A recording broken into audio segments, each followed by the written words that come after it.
What's up, folks? Good morning. Welcome to the F5 Report. I'm excited today to share with you a good buddy of mine. God, we've been friends for like 20 some years now at this point. This is kind of crazy to think about that. We're getting old, bro. Really good friend of mine. What's that? We're proving our age. Dude, it's getting ugly now. We're over the hill, almost over the hill at this point. Good buddy of mine, Master Chief Petty Officer Joe Maioriello. What's up, Joe? Welcome to the show, brother. How you doing, Joe?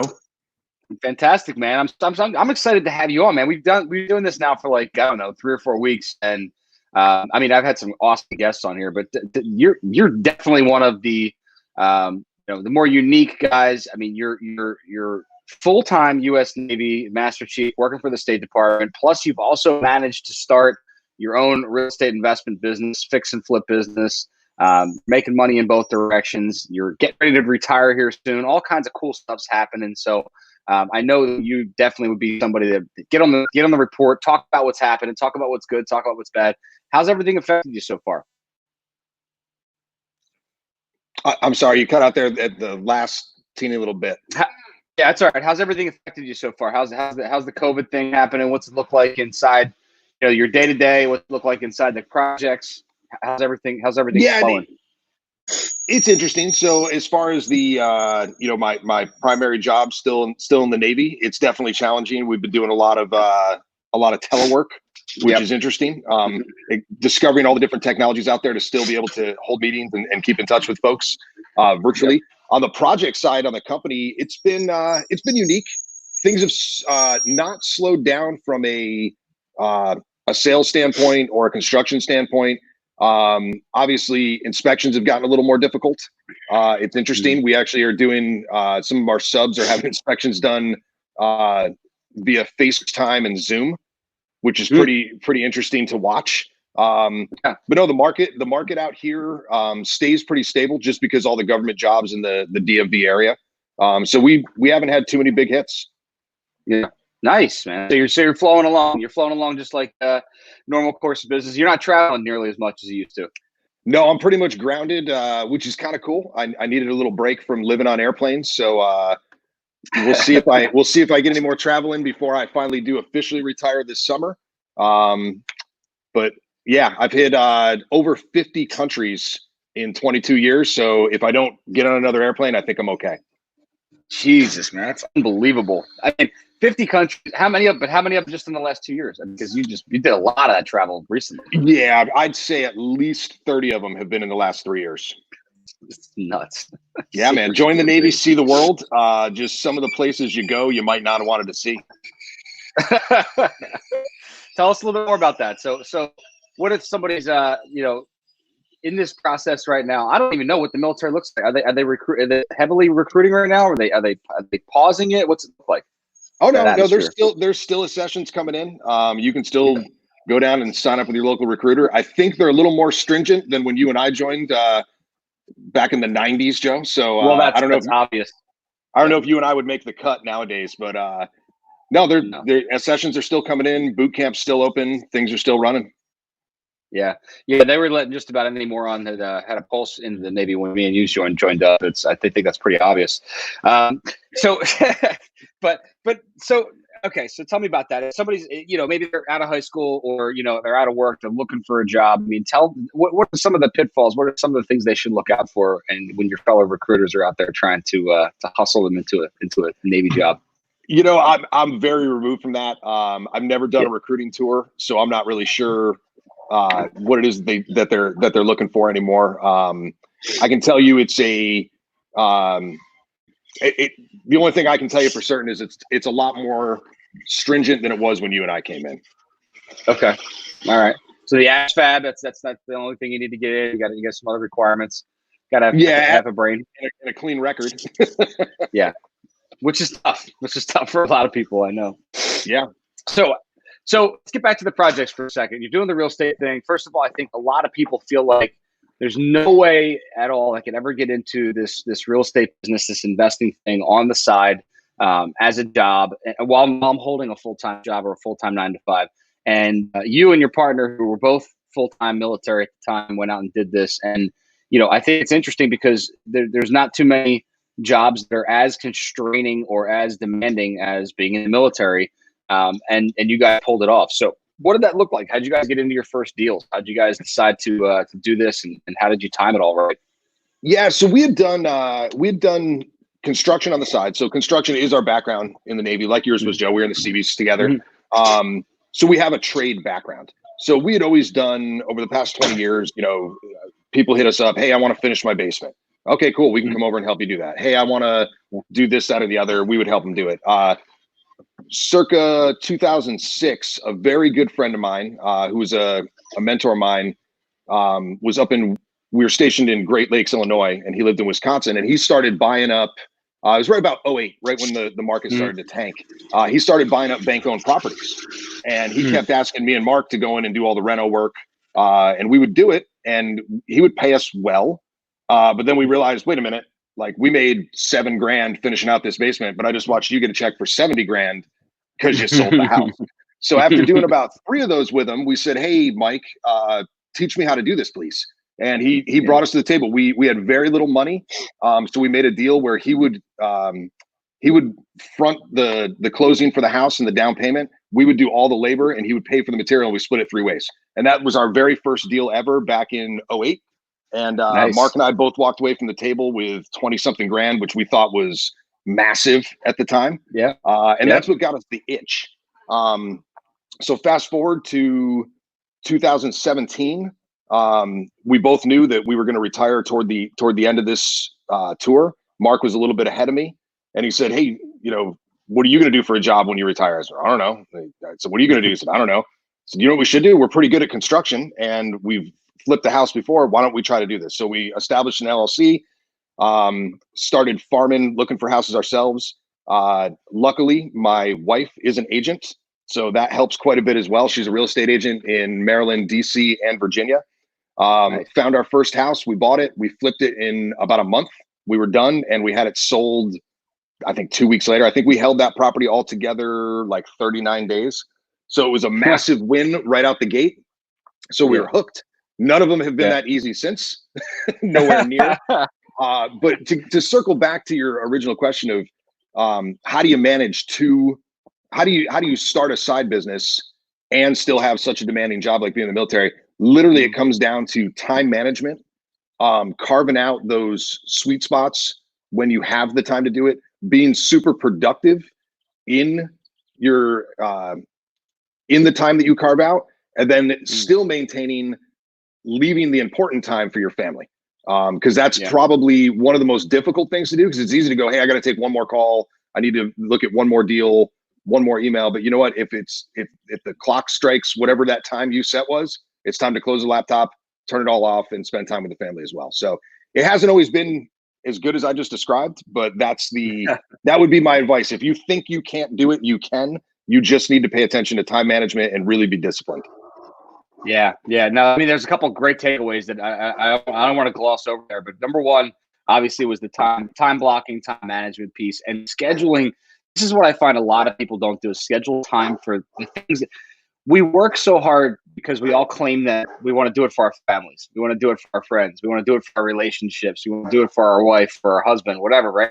And then we neglect them in the schedule. We neglect them in the calendar. We don't put time for our kids. We don't put time for our families. So I think that's amazing that you've learned to do that, and it's an advanced skill that a lot of people don't ever get to. Man, they work 100 hours a week, and then they neglect all the things they're working for.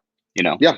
Yep. Nope. 100%. I see it all the time. I see it with guys just that I serve with, or guys that I work with in the real estate industry, who are, they're shooting me emails at 11:30 at night about a deal. I'm like, what are you doing? This is going to be here tomorrow morning. It's not like, no, we're not making a transaction at midnight. Hit me up in the morning, and we'll figure it out from there. So. Yeah. And the other piece he talked about, which I love too, was the fact that there's so many ups and downs. So you happen to luck out, you hit a home run on your first deal. But as most people realize, that's not how this business works, right? There's going to be ups and downs. There's going to be some good deals, some great deals, some bad deals. Tell us about some of the more challenging ones that you've had in the last couple of years. I have. We have been. I'm knocking on wood. We've been very successful because we're very cautious. We don't do slim margins. We don't bet on a maybe. we try to bet on the closest thing you can have to a sure thing in this industry. Yep. And we've been very, very fortunate that our due diligence has paid off. One that we have been bit by, and we're still trying to work out, was we bought a single family home that had been renovated into a fourplex about a year ago. We figured, hey, this is going to take us about 90 days. We're gonna go in and do it right. We brought in our electricians. We broke it into 4 meters, so everybody was metered individually. We're going to update everything, new appliances, make them really nice. And we're gonna have them rented back out in the next 120 days. Went in for our occupancy certificate and got told, you are zoned R1. This is an illegal unit. So that house has been sitting with no work done on it for the past 8 months, and I've had an attorney trying to get a special hearing for a text amendment to rezone my one property in that residential area. Everyone agrees that it should be. We were supposed to have a hearing back in March, but then the Black Plague of 2020, COVID-19 hit, so all the courts have stopped. So I just look at that property about weekly and shake my head and go, someday that's going to be a great 4 unit. And listen, I think that could happen to anybody. I mean, in the past we've bought duplexes that we thought we could keep as a duplex, found out they were singles. That's a mistake that I've seen a lot of people make over the course of years, and it really depends upon how difficult the municipality is that you're dealing with. I mean, we have municipalities here that are so anti-multi-unit that they literally make you get an affidavit to say that it was a multi-unit 50 years ago in order to maintain it as a multi-unit. 2 addresses, 2 mailboxes, the whole thing, right? But it's crazy. So that's definitely something that real estate investors should look for when buying something, especially if it's subdivided to multi-unit or whatever. Is it zoned properly? Because you as the new owner are going to be responsible regardless of what happened in the past. Oh yeah, and I'll tell you, the county office does not care of what hardship this causes for, especially as a business. I'm sure if I was the homeowner and I had a problem, it'd be completely different. They look at it as, hey, you must be a huge company, and you can afford to stall this thing. It's definitely it was an expensive way to build into our SOP, our standing operating procedure of when we vet deals. But we absolutely check the zoning. We check what the probability of changing that zoning is on any deal we evaluate now. So a very tough lesson learned. Yeah. So, the point is you do these in volume. I talk about this in my book, but you do these in volume. Let's say out of every 10 deals, you're going to have one that's a home run. You're going to have one that's a bust, and you're going to have those 8 in between. They're just average deals, right? It's a volume-based business. We put deals in, we take money out on the backside, and we continue to churn and burn. How many are you guys looking to accomplish here? I know you got the retirement coming up. Is it planned to wrap up and do more? What happens next? It will. We're trying to diversify a little bit as well. We have primarily been straight fix and flip the entire time. I recently got my contractor's license, so we're branching out as well. We have a unique skill set where we understand construction, we understand real estate, and we understand how to make money flipping. So we actually have some clients that I'm chatting with now that are interested in, hey, they're investors. They have the funds to do it. They just don't know what to do. And they have no idea how to GC the project. So we're putting together the next phase of our company is going to be where we'll offer a one-stop shop where, hey, not only will we help you find the deal, we will actually go in and do the work for the deal as well. So trying to not solely be fix and flip, to have a construction arm of the program as well. I know you and I have talked about it. You said I'm gonna regret the contracting end, but it's definitely our strong suit. I mean, we've got, between Mark and I, we've got 45 years experience in the trades. So it's definitely our comfort area. So we'll see. No, I love it, man. I mean, listen, I know I break your balls about it, but I think that everyone's got to pivot at this point in time, figure out how can we create, avenues that are more effective, more efficient. They cover a bigger customer base. We can take revenue. I've been saying this for a couple of weeks, but a lot of people chase their passion. Now's the time. You're getting slapped in the face. The economy is going to come down. It's time to chase the revenue, chase the dollars, right? You can fund your passion with all the money you make, and when you've brought in more money than you've ever seen, then you can go fund your passion, and then you can go snowboarding for a living or whatever, right? But like, the fact is, you gotta make money first, right? So I love that pivot, that angle, bring on more people, bring on a bigger base. And obviously you have people that are already interested in doing something like that with you, or you wouldn't have dreamed it all up. It's really crazy. I mean, we threw it out there just to see. We're part of a couple different real estate investment groups, local meetups, and I just threw it out there. Hey, here's the next phase. This is what I'm looking at. I'm probably 120 days out. This is what I'm thinking. Would anybody be interested? And I've gotten multiple phone calls. I just had a call yesterday with an investor who's got about 900K, who's looking to do a property in the DC area where they can rent out the top and then Airbnb the bottom. People do it all the time. And I said, yep, I've built like 3 of those in the past 2 years. And they said, well, how do you find them? I said, well, we're pretty good at finding them. They said, well, if you find one, let's figure out how this works. So nice. Very nice. Yeah. So that's cool. So that's a new dimension. And I haven't seen a lot of people doing that. One of the good takeaways there that I love is that you put yourself out there, right? So many people, again, action, take it, right? Try to go to the next step. How do I get to that next level? But then they're paralyzed with fear trying to decide what that next level is. You guys just posted on the group and found people just like that. Yeah. It's been pretty successful. And Joe, you've known me a long time. I'm the furthest thing from an introvert.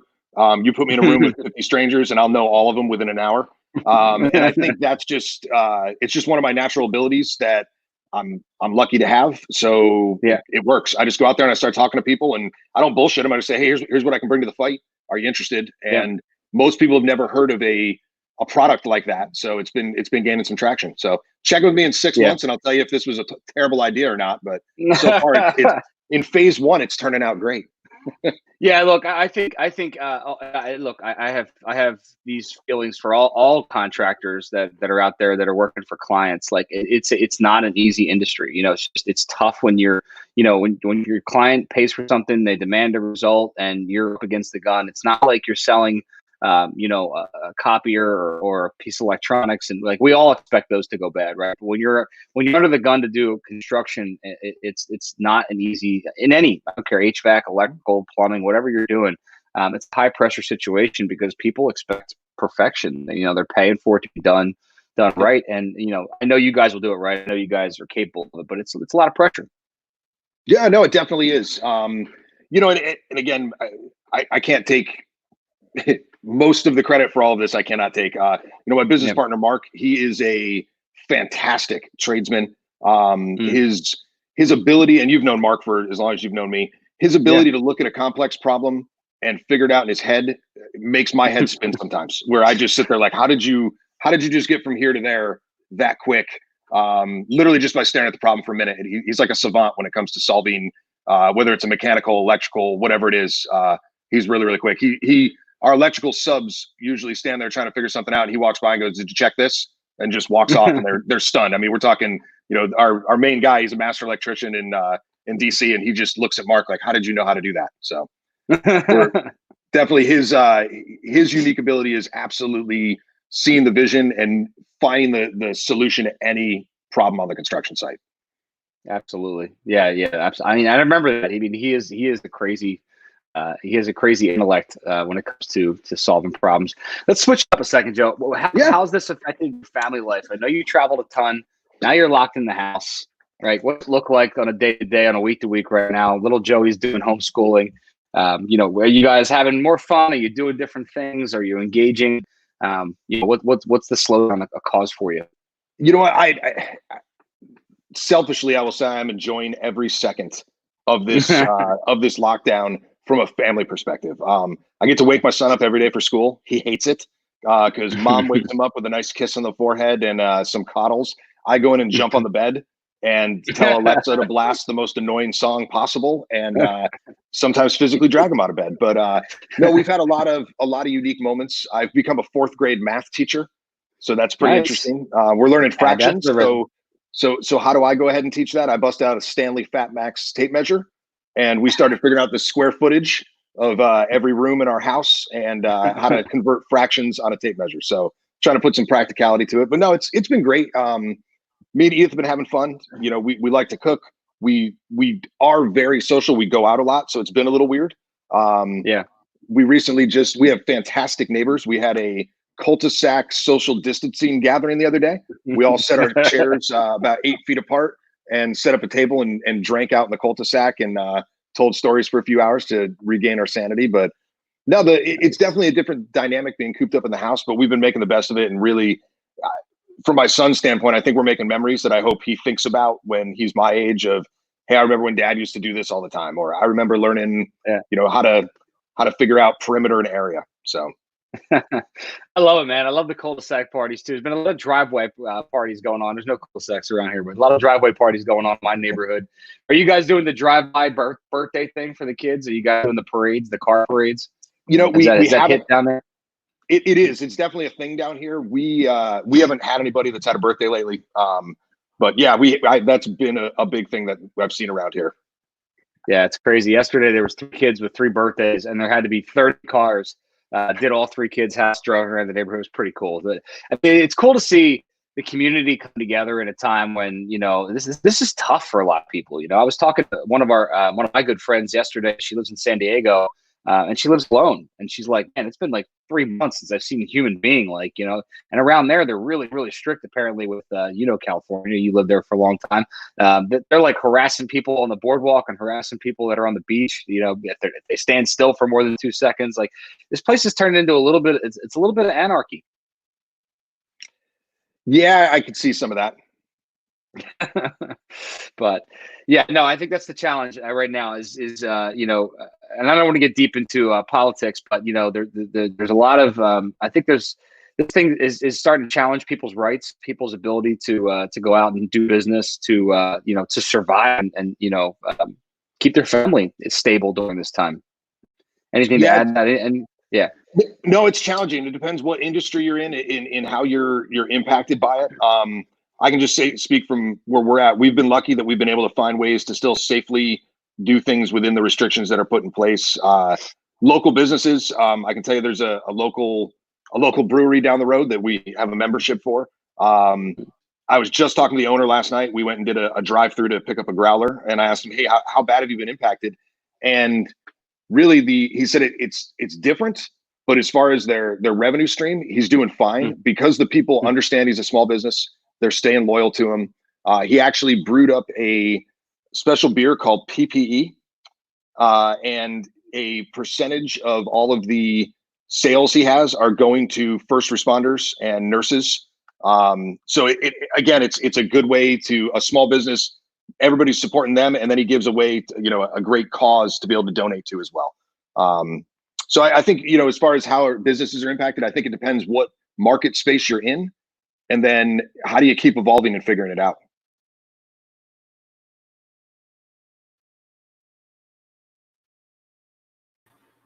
Joe, looks like Joe froze on us. Joe, you there?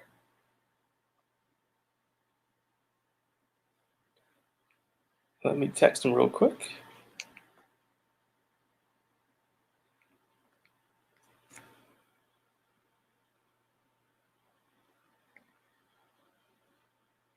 Sorry, folks, if you're watching. Yeah, I was just gonna ask. Are we still live right now? We lost the host. Yeah.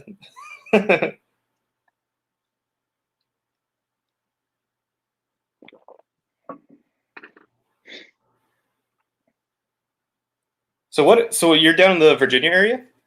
Yeah, we're out of Northern Virginia, but our company, we do everything Virginia, Maryland, and DC, the DMV area. Oh, nice.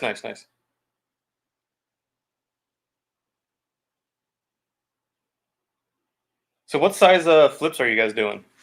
We do anything from mostly single family homes. We do anything from, something small we actually just did a 3-bedroom, 1-bath, really small, quick flip, to we've done some, 4-bedroom, 3 baths or larger in the DC area. So it really just depends on, we analyze the deals, find what we can find, and what makes sense for us timing wise with our crews. Yeah. Have you had to change up your marketing at all because of this, or are you still No, as far as our marketing, we market very small. We acquire. Joe just texted, my internet connection crashed. Fantastic. That's because I was on today. Anything computer related is usually my fault. But no, we get most of our deals either through wholesalers. We'll buy them off of a wholesaler, or we find them organic on the MLS and just offer them a cash deal for far less than retail. We look for the deal that's been on the market forever that they can't move. And we also have agents that we've been working with that just know, hey, I have a property that's probably not going to sell retail. You want to come and make this person a cash offer instead. So yeah. So I know you have your partner, but how big has your team gotten over the years? It's fluctuated a little bit. My core team literally is just myself, Mark, and my wife. And she's not part of the company. She works for Colwell, but she's definitely involved in the company. And then we have 2 full-time employees and a slew of subs that we bring in, of part-time guys. And then we have our main electrical sub, mechanical subs that we bring in for specific stuff. Yeah, cool. Yeah, but we GC all the projects we do and throw an element in. Kitchens and baths is our go-to. But when it comes to the rewires and such, we go with the subs. Yeah. What's the biggest flip you've ever done? Like, what's the biggest sell point? Let's see. Probably biggest. I'm not 100% sure. I'd have to look back through. We just did one that turned out fantastic in Northeast DC. We picked it up for $430. We actually found it on the MLS.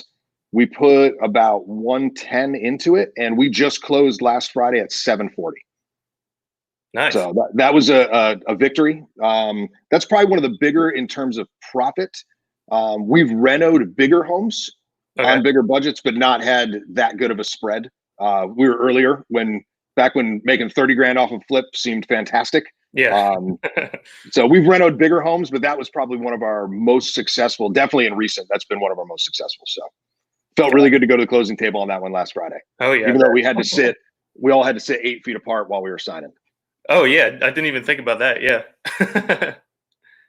Yeah. It's been a little crazy with, certain good title companies and good lenders are still moving quick as far as on the sale side. But we have had some people say, hey, due to COVID, we're slowing down transactions, or this may delay or take longer. But the good companies that we try to get our buyers to use, they haven't had a hard time closing the deals.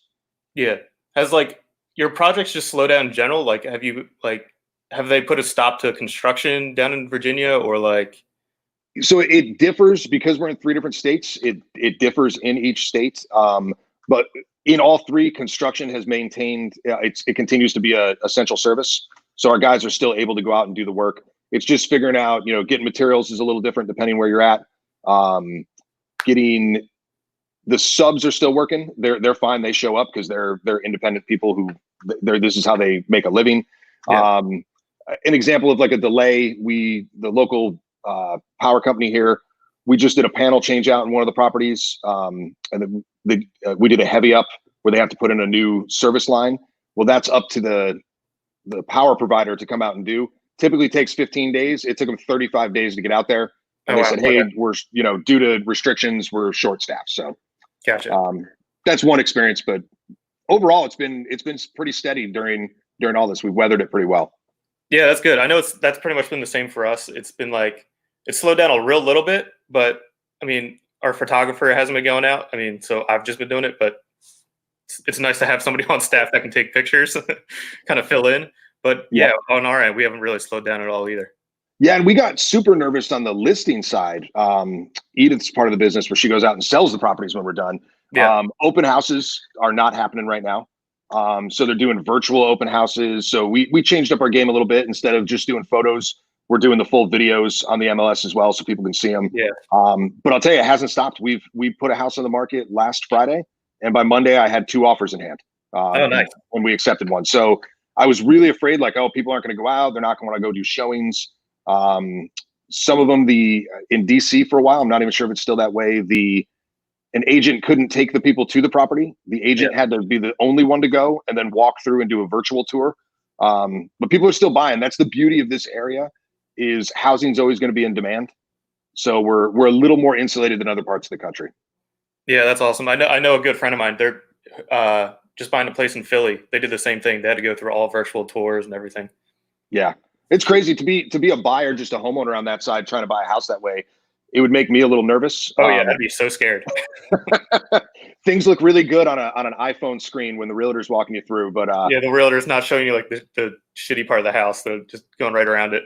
Yep, absolutely. But no, we were, that was my biggest worry is, man, we're going to slow down on offloading our properties, but it's, knock on wood, it's been steady.